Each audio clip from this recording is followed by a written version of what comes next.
So we're in chapter 30, verse 14, and it says, and Reuben went out during the days of the harvest of the wheat harvest. Vayimtza dudaim, and he found dudaim basadeh in the field. Vayaveo sam el Leah imo, he brought them to Leah, his mother. Vatomer Rachel el Leah, and Rachel said to Leah, Tanina li midudaim b'nech, give me some, please, from the dudaim of your son. What are these dudaim? Well, let's see what Rashi says. First of all, he went out in the wheat harvest. So let's give a background. Since we're starting in the middle of things, we have to say, where are we? At this point, Leah already has children, and Rachel has no children. So, and the maids of Leah and Rachel have children, but Leah has no children. So it says that Reuben goes out in the wheat harvest, and he finds these dudaim. Dudaim are usually translated as mandrakes. Now, if you look up mandrakes in the encyclopedia, you'll see that mandrakes are this flower. That the reason why they translate it as mandrakes is because mandrakes are a magical flower associated with magical properties. If you ever anybody here read Harry Potter? They feature prominently in Harry Potter. You read it, Sam? Harry Potter? Great book. Oh, I'm a big fan of J.K. Rowling. I really like her. She's an incredible author, incredible storyteller. Got a very good moral compass. Anyway, but mandrakes are these flowers that they were associated with a lot of magic in medieval history because they look like humans a little bit. They look like a face. But the Torah doesn't call them mandrakes. The Torah calls it a dudaim. So first of all, why are we telling us it's the wheat harvest? Rashi says, "Lagit shivchan shel shvatim," to tell us about the praise of the tribes. She'eta katziraya, that it was the time of the harvest. V'lo pashat yado b'gezel, maviv chitim u'sa'orim el dvar hefker she'ein adam makpid bo. Rashi says it's to tell us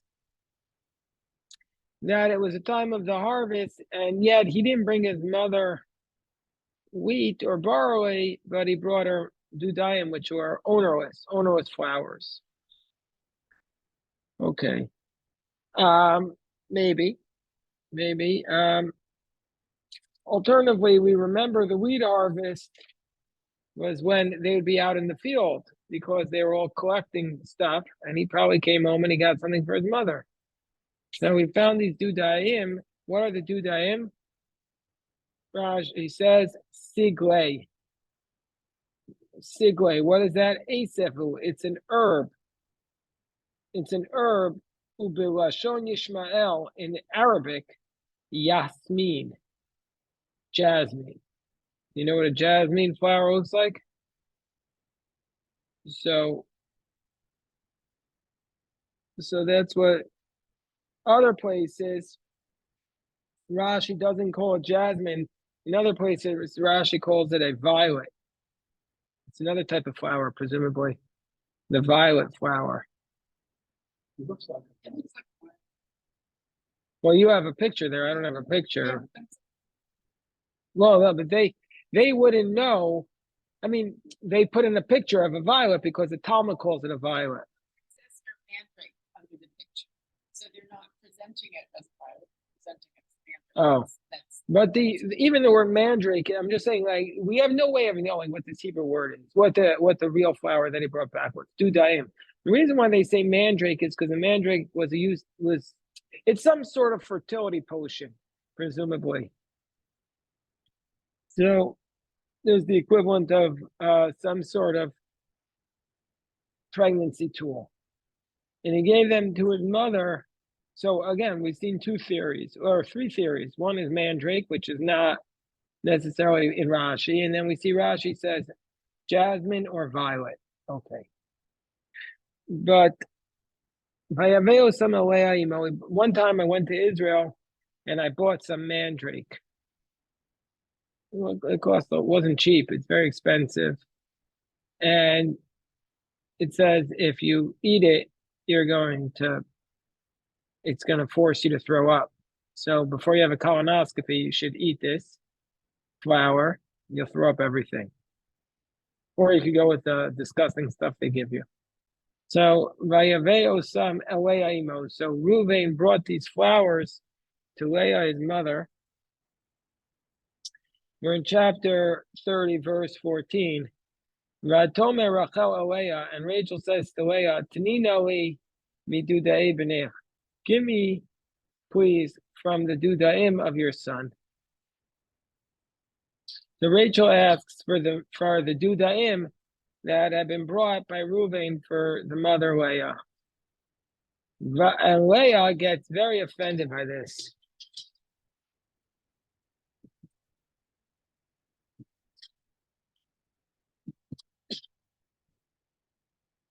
So Leah gets very offended.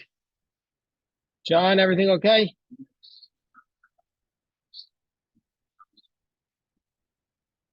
All right.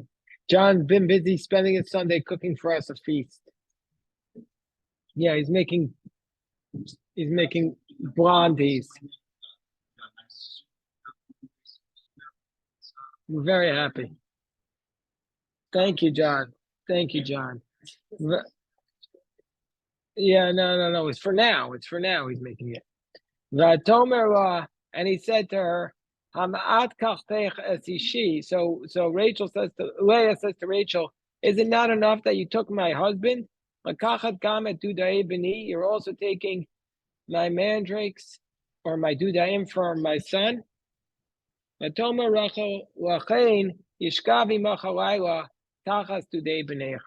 So she says, okay, you'll sleep with Jacob tonight, with my husband tonight, in exchange for these dudaim.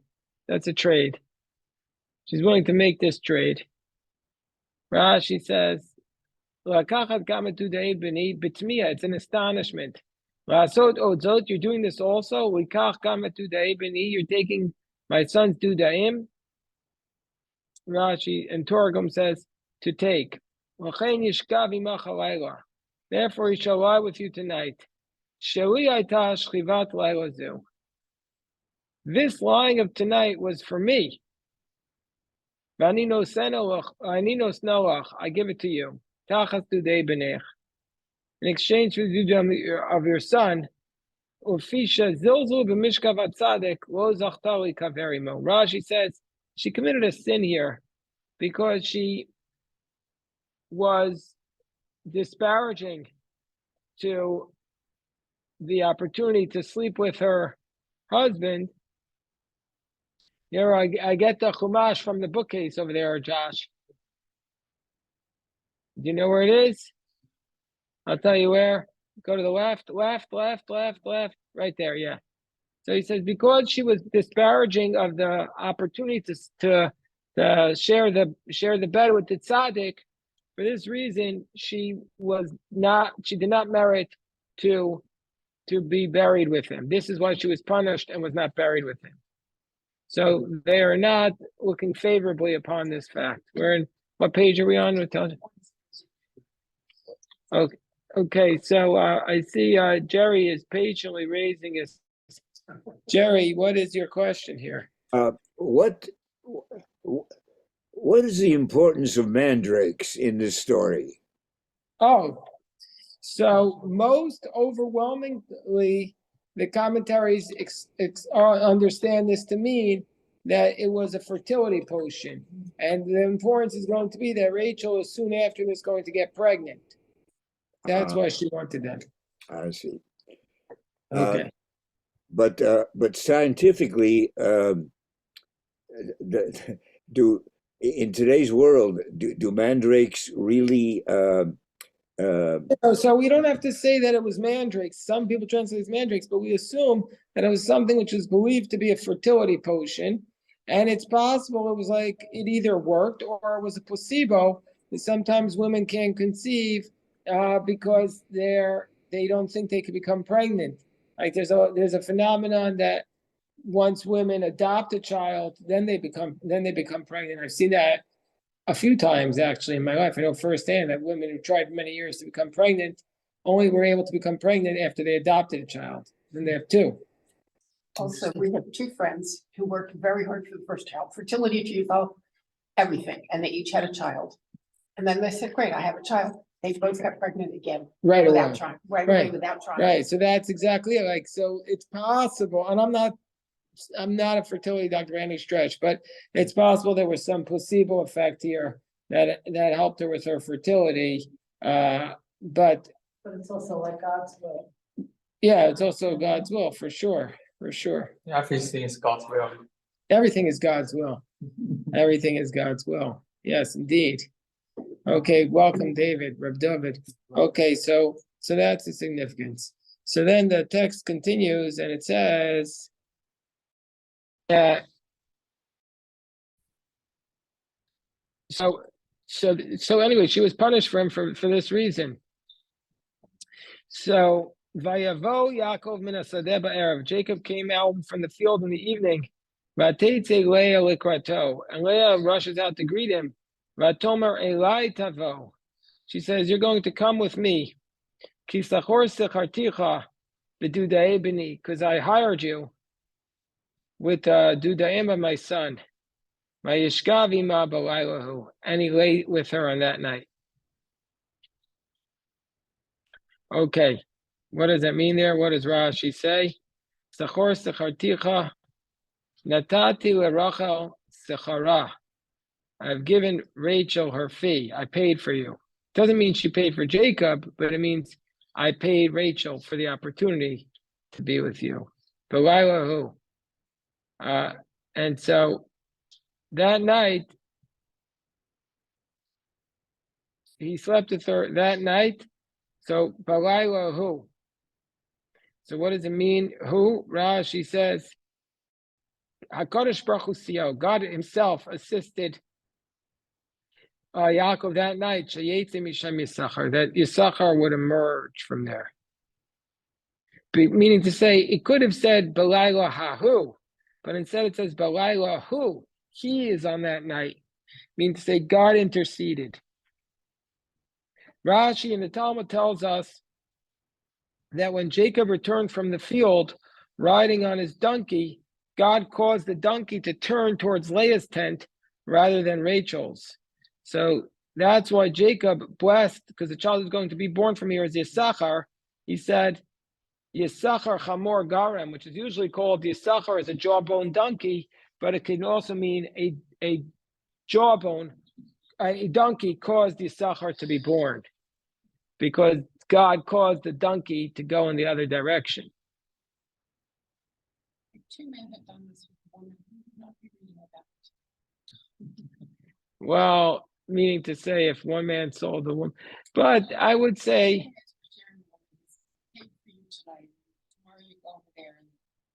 so the only thing I would say is, yes, you're right, of course, Shoshana, but they do pretty harsh things in the Bible, which we do read about. Like Abraham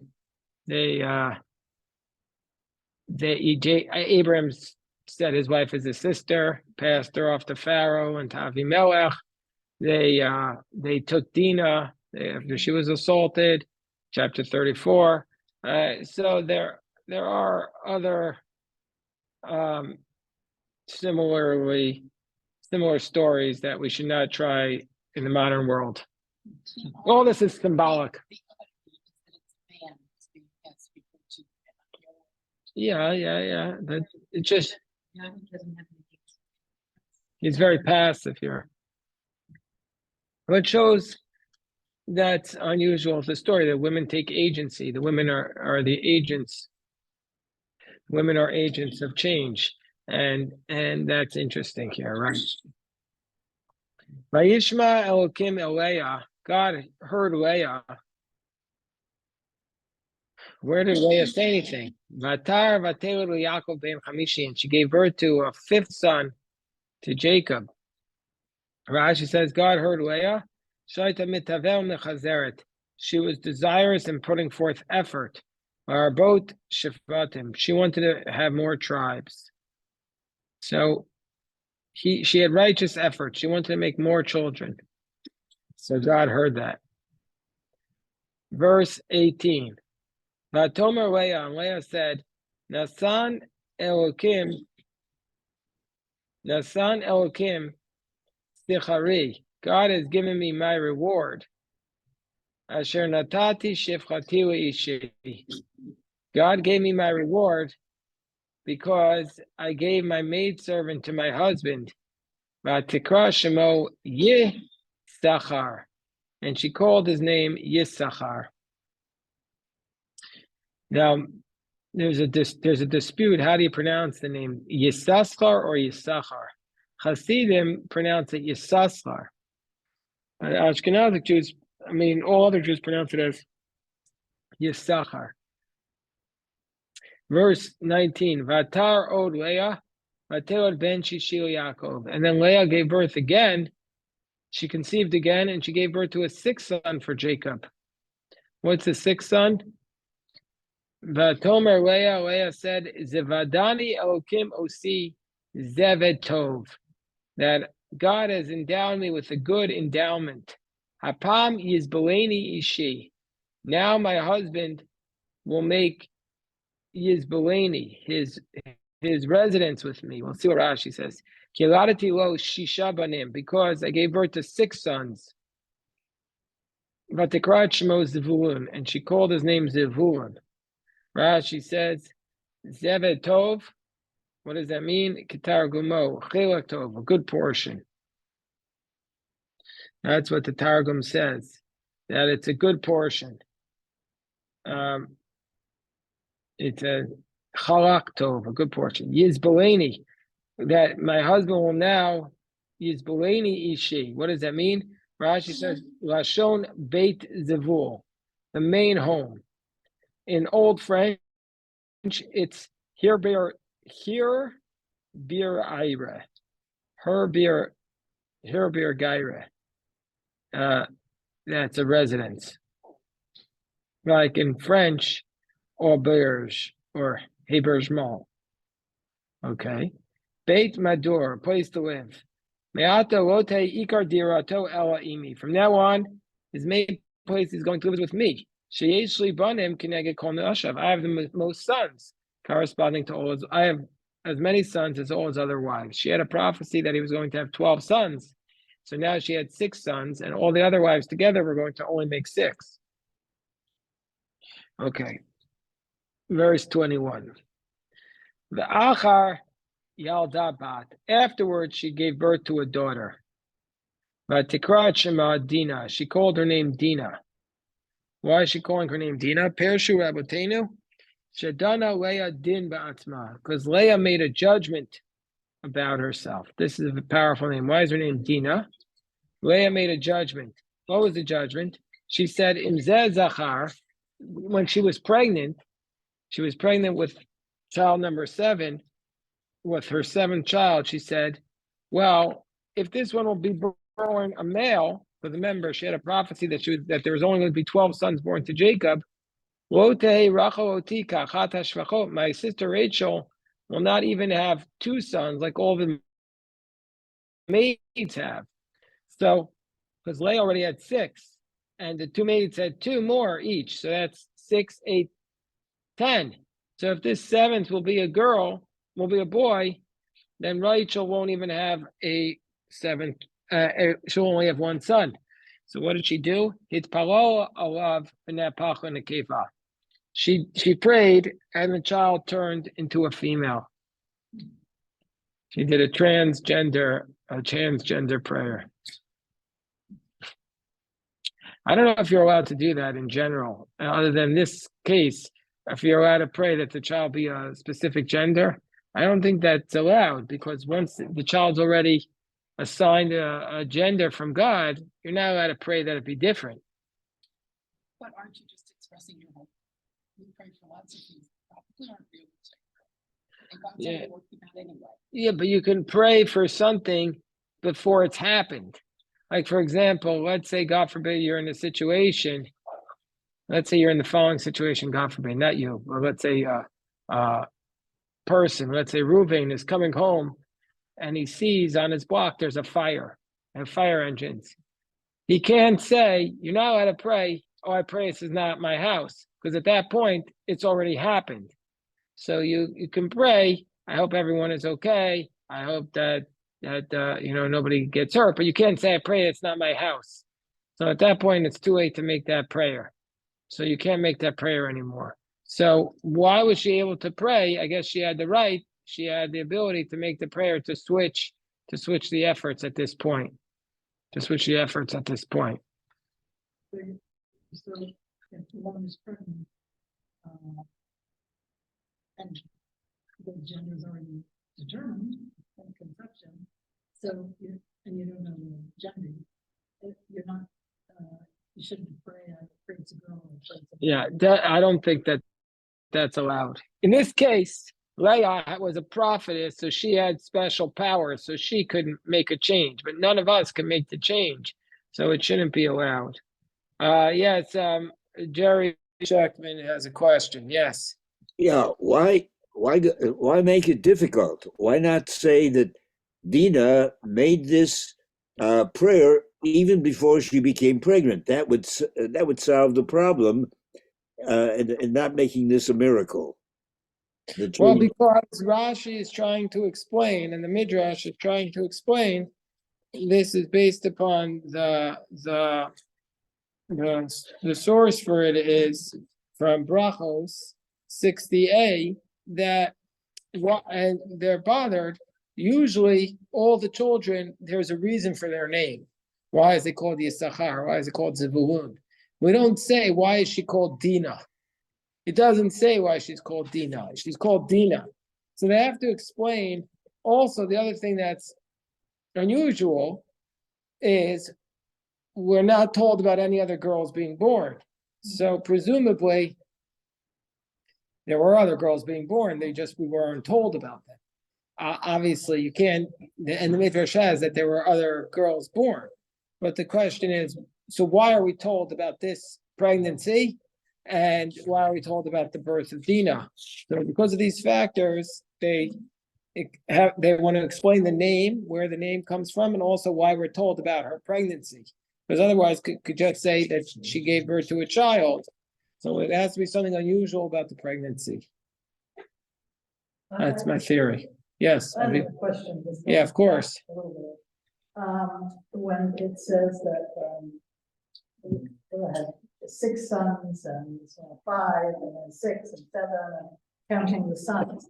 But I thought like today, like if in the very strict of the Orthodox community or something, you don't really count, you just Yeah. somebody said, I don't want, I don't count the children. That's Ayin Hara. Yeah. So, but here it says, Yeah. 6 sons, so they're counting. Yeah. I don't know the answer to that, but it's a good question. I mean, that's not a halacha, that's just a practice, but here we needed to know the story. We needed to keep track. So halakha or halacha? Yeah. Which pronunciation is correct? Halacha Halacha. or halacha. So both works. Well, if you want to speak like technically correct, the word is halacha in Hebrew. But if you're speaking like in the language of the yeshiva, of the diaspora Jew, you say halacha. Okay. But in biblical, in Israeli Hebrew, in modern Hebrew, it's halacha. If you're speaking in, like the Yiddish Hebrew, you say it's the halacha. In the yeshivish Hebrew. How about in English?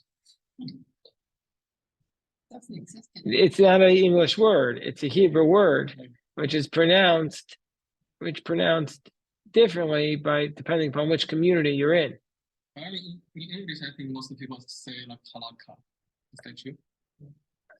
Because a lot of people aren't used to the sound. Oh. Make that. What you're saying, is it halakha or halacha? It's definitely not halakha. It's halacha for sure. It's just a question of it's halacha or halacha. The halacha is this, the halacha is that. Okay, so Okay. Actually, I have other pronunciation related question. You mentioned about the other words pronunciation, like the Hasidic Jews pronounce in one way, yeah, and the Ashkenaz Jews pronounce in the other way. But I think Hasidic Jew is pretty Orthodox, right? Yeah, that's true. Hasidic Jews are all Hasidic Jews are basically Ashkenazic, except for there are some Chabad Hasidim who became Sephardic.